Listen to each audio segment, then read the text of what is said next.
வணக்கம் நண்பர்களே. ஆதிபாரதி சீரியல் செம பரபரப்பா போயிட்டு இருக்குன்னே சொல்லலாங்க. பரபரப்பான கட்டத்துல நம்ம ராஜேஸ்வரி பாட்டிக்கு உண்மை தெரிஞ்சிடுச்சு. அவங்க கையில ஆதிபாரதி கல்யாண போட்டோ வந்து சிக்கிடுச்சு. இதை தெரிஞ்சு மித்ராவுக்கு சரியான வேட்டு வைக்கிறாங்க. ஏண்டி அந்த ஆதிக்கு கல்யாணம் ஆனது உனக்கு தெரியுமா இல்லையா அப்படின்னு வந்து கேட்க நேரம், தெரியும் பாட்டி, நான் வந்து ஆதியை லவ் பண்றேன், அவரை தான் கட்டிப்பேன். இப்படி ஒரு கேடு கெட்ட புத்தி எதுக்கு மித்ரா? இந்த கல்யாணம் நடக்கக்கூடாது, இதை நான் தடுத்து நிப்பாட்டியே தீருவேன் அப்படின்னு வந்து ஆவேசமா நம்ம ராஜேஸ்வரி பாட்டி கலையறங்க. மித்ரா பார்க்குறாங்க, சுதாகரோடு சேர்ந்து திட்டம் போடுறாங்க. நம்ம திட்டத்தை எல்லாம் இந்த பாட்டி சொதப்பிடுவாங்க போல இருக்கு அண்ணே. இப்போ என்ன பண்ண பாட்டி, நீ கூட பார்க்கக்கூடாது, தலையில் உருட்டுக்கட்டையை வச்சு போட்டுற வேண்டியதா அப்படின்னு வந்து ராஜேஸ்வரி பாட்டிக்கு ஆப்பு வைக்கிறாங்க நம்ம மித்ரா அப்படின்னே சொல்லலாம். இந்த சைடு பார்த்தோம்னா நம்ம துரையை கண்டுபிடிக்க அவங்க ஃப்ரெண்டு ஒருத்தங்களோட முகமுடி போட்ட ஃப்ரெண்டுக்கு தவளை வந்து சொல்லியிருப்பாங்க. அவங்களோட உதவியோட நம்ம பாரதி வந்து தேட ஆரம்பிச்சுறாங்க. இந்த சைடு பவானி அந்த பிரியாவை வச்சு மறுபடியும் வந்து ஃபோனை போட்டு துறையை அந்த இடத்துக்கு வர வைக்கிறாங்க. துறையை இந்த தொடவு உயிரோடி விடக்கூடாது, மறுஜன்மம் எடுத்ததுக்கிறாங்க. அவன் வாரான், நம்மளை பற்றி உண்மையை உடைச்சி இந்த கல்யாணத்தை நிப்பாட்டிடலான்னு நினைக்கிறான், அவனை விடக்கூடாது அப்படின்னு வந்து அந்த இடத்துல பவானியை வந்து தேடி துறையை வந்து கொல்லதுக்கு தயாராட்டு வராங்கன்னு சொல்லலாங்க. அதை பற்றி தாங்க இந்த வீடியோக்குள்ளே பார்க்க போகிறோம். அதுக்கு முன்னாடி சேனலுக்கு லைக் அண்ட் சப்ஸ்கிரைப் பண்ணுங்கள் ஃப்ரெண்ட்ஸ். பக்கத்தில் இருக்க பெல் ஐக்கானையும் கிளிக் பண்ணுங்கள். அப்போ தான் நான் போடுற ஒவ்வொரு வீடியோவும் நோட்டிஃபிகேஷனாக உங்களுக்கு கிடைக்கும். வாங்க ஃப்ரெண்ட்ஸ், வீடியோக்குள்ளே போகலாம். ஃபஸ்ட்டு எடுத்த உடனே பார்த்தோன்னா ஒரு செம அதிரடியான பரபரப்பு கட்டம் அப்படின்னே சொல்லலாங்க. பரபரப்பான கட்டத்தில் நம்ம பார்க்க நேரம் தான் திலகாவோ மீனாவோ உண்மையை சொல்லி ராஜேஸ்வரி பாட்டிக்கு புரிய வைக்கணும். உன் பேத்தி கேடுகட்ட வேலையை பார்க்குறா, இந்த ஃபோட்டோவை பாரு, நீ காட்டணும் அப்படின்னு வந்து திலகாவும் மீனாவும் களை இறங்கி வர. ஆனால் இந்த ஃபோட்டோ நம்ம திலகா கையிலேருந்து மிஸ் ஆகிடுது. ஒரு கட்டத்தில் பார்த்தோன்னா நம்ம திலகா அந்த ஃபோட்டோவை தேடி திரியிறாங்கன்னு சொல்லலாம். இந்த சைடு நம்ம பார்க்க நேரம் பிரியா கிட்ட வச்சு இப்போ ஃபோனை போட்டு வந்து பேச சொல்கிறாங்க. துறைகிட்ட, இந்த பாரு, இந்த இடத்துக்கு வந்துரு அப்படின்னு வந்து நான் உன்னை பார்க்கணும் அப்படின்னு வந்து பிரியாவை பேச வச்சு அந்த இடத்துக்கு துறையை வர சொல்லி துறையை போட்டு தள்ளிடணும். மறுஜன்மம் எடுத்ததுக்கணங்க அவன் வருவான், உண்மையெல்லாம் உடைப்பான், நம்ம இவ்வளோ நாள் காவல் இருந்த திட்டத்தை எல்லாம் சொதப்புவான். இதெல்லாம் நடக்கக்கூடாது அப்படின்னு வந்து பவானி துறையை பிடிக்கிறது வேகத்திலே வந்து திரியிறாங்க அப்படின்னே சொல்லலாம்.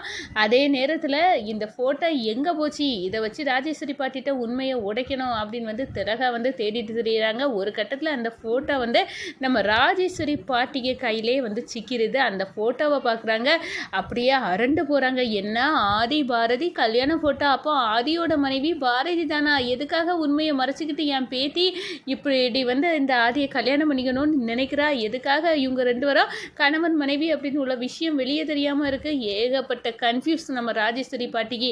ஆனால் என் பேத்தி வாழ்க்கை நல்லா இருக்கணும், என்னால் இந்த கல்யாணத்தை நிப்பாட்டணும், இதை என் மித்ராட்டே வந்து கேட்கலாம் அப்படின்னு வந்து கல்யாண ஃபோட்டோவை எடுத்துக்கிட்டு மித்ரா கிட்ட ஓடி வராங்க. ஆதி பாரதி கல்யாண ஃபோட்டோ வந்து நம்ம ராஜேஸ்வரி பாட்டிகிட்ட இருக்கிற பார்த்த உடனே பயங்கரமான ஷாக்காகுது நம்ம மித்ராவுக்கு. அடடா, இந்த பாட்டிக்கு எல்லா உண்மையும் தெரிஞ்சு போச்சு, இந்த கல்யாண ஃபோட்டோ எப்படி பாட்டி கையில் கிடச்சி, ஆனால் விடக்கூடாது அப்படின்னு வந்து நினச்சிட்டு இருக்க நேரம், என்ன பாட்டி கையில் அப்படின்னு வந்து கேட்குறாங்க. ஆதி பாரதி கல்யாண ஃபோட்டோ, இவங்க ரெண்டு பேரும் கணவன் மனைவினா அந்த ஆதியை நீ கல்யாணம் பண்ணிக்க போகிறது கூடாது மித்ரா அப்படின்னு சொன்ன நேரம், பாட்டி நான் ஆதியை உயிருக்கு உயிராக லவ் பண்ணேன் அப்படின்னு வந்து சொன்ன நேரம், உனக்கு அப்போது இந்த ஆதிக்கு ஏற்கனவே கல்யாணம் ஆகிட்டு ஆதிக்கு மனைவி தான் பாரதி இப்படின்னு உள்ள விஷயம் எல்லாம் உனக்கு தெரியுமா அப்படின்னு வந்து கேட்குறாங்க. ஏன் தெரியாது பாட்டி, தெரியும், தெரிஞ்சு மாட்டி இந்த கேடுகெட்ட வேலையை பார்க்குறா. என் பேத்தியாட்டு இருந்து நீ இப்படி ஒரு கேடுகெட்ட வேலையை பார்க்கறதுக்கு நான் விட மாட்டேன். இந்த கல்யாணம் நடக்கவே செய்யாது, நடக்கக்கூடாது மித்ரா, வேண்டாம் இப்படி ஒரு வாழ்க்கை அப்படின்னு வந்து அந்த இடத்துல மித்ராவையும் சுதாகரையும் கொட்டு வெளுத்து எடுத்துட்டாங்க ராஜேஸ்வரி பாட்டி. ஆனாலும் நம்ம பாட்டி சொன்னாலும் மித்ரா கேட்பாங்களா என்ன? இந்த ஆதிக்கு கோடிக்கணக்கான சொத்து அவரை கல்யாணம் பண்ணவருக்கு தான் அப்படின்னு இருக்க நேரம், அந்த சொத்துக்கெல்லாம் ஆசைப்பட்டு தான் நம்ம பவானி சொல்ல மாதிரி இந்த காயை நகர்த்தி இந்த அளவுக்கு வந்திருக்கோம். அப்படி இருக்க நேரம் இன்னும் வந்து இந்த உண்மையை பாட்டி சொன்ன உடனே நம்ம வந்து கல்யாணம் வேண்டான்னு முடிவெடுக்க முடியுமா என்ன? முடியாது.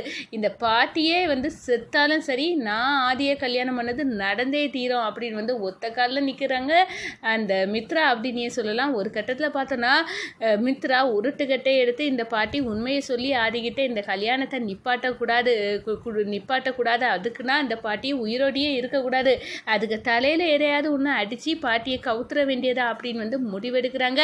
சொந்த பாட்டிக்கே சூனியம் வச்சுட்டாங்க மித்ரா அப்படின்னே வந்து சொல்லலாம். இந்த சைடு நம்ம பார்க்க நேரம் இந்த திலகா எங்கிட்ட ஃபோட்டோ போச்சு ஒன்றுமே ராஜேஸ்வரி பாட்டியை கூப்பிட்டு உண்மையை சொல்லலான்னா அவங்கள வேற காணலை அப்படி இப்படின்னு வந்து தேடிட்டு இருக்காங்க. ஒரு கட்டத்தில் பார்த்தோன்னா ராஜேஸ்வரி பாட்டிக்கு தலையில் அடித்து அவங்கள கவுத்து போட்டுறாங்க மித்ரா அப்படின்னே சொல்லலாம்.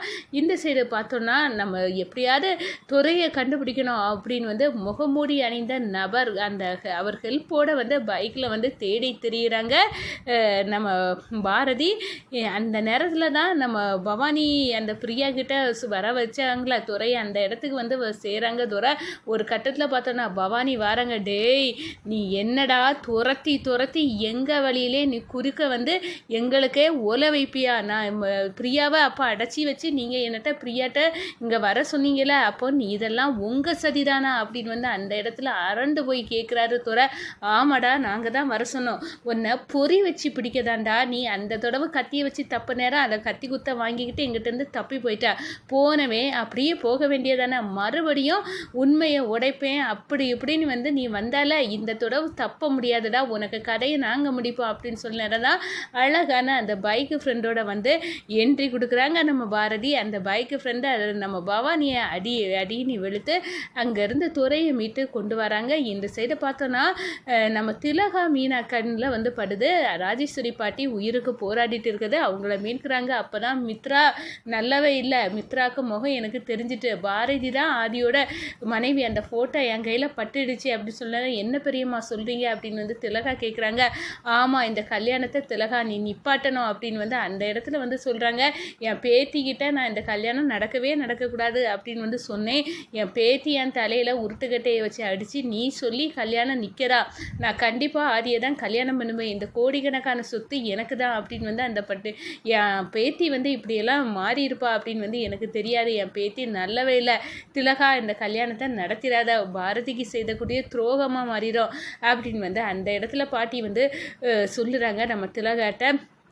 எப்படியாவது கல்யாணத்தை நிப்பாட்டணும், ஆதாரத்தை ரெடி பண்ணணும் அப்படின்னு வந்து அந்த இடத்துல ஓடி வராங்க. ஆனால் அதே நேரத்தில் பார்த்தோன்னா இங்கே வந்து கல்யாண மேடையில் ஆதியை வந்து தயாராகிறாங்க, மித்ராவும் ரெடியாகி வராங்க, எப்படியாவது கழுத்தில் தாலியை கட்டிடணும்னு வர நேரத்தில் தான் நம்ம பாரதி வந்து துறையை கூட்டிகிட்டு வந்து உண்மையை சொல்கிறாங்க, இந்த கல்யாணத்தை நிப்பாட்டுறாங்க. அதே நேரம் திலகா இந்த மித்ரா நல்லவே இல்லை, மித்ரா பாட்டிக்கே சூனியம் வச்சுட்டா, பாட்டியை அடித்து இப்படி ஆக்கியிருக்கா, இதெல்லாம் செய்தது மித்ரா தான் அப்படின்னு வந்து அந்த இடத்துல போட்டு உடைக்கிறாங்க. ஒரு கட்டத்தில் பார்த்தோன்னா நம்ம ஆதி கழுத்தில் இருந்த மாலையை தூக்கி கீழே எறிஞ்சிட்டு எனக்கு மனைவி பாரதி தான், இப்போ வந்து அவளே வந்து சொல்லிட்டா அப்படின்னு வந்து அந்த இடத்துல நம்ம பாரதியை கட்டி பிடிக்கிறாங்க. மித்ரா நான் உன்னை கூட வாழ போகிறதில்ல, உன்னை கல்யாணம் பண்ணிக்க போகிறதில்ல அப்படின்னு வந்து அந்த கல்யாணத்தை வந்து ஆதியை நிப்பாட்டுறாங்கன்னு சொல்லலாம்.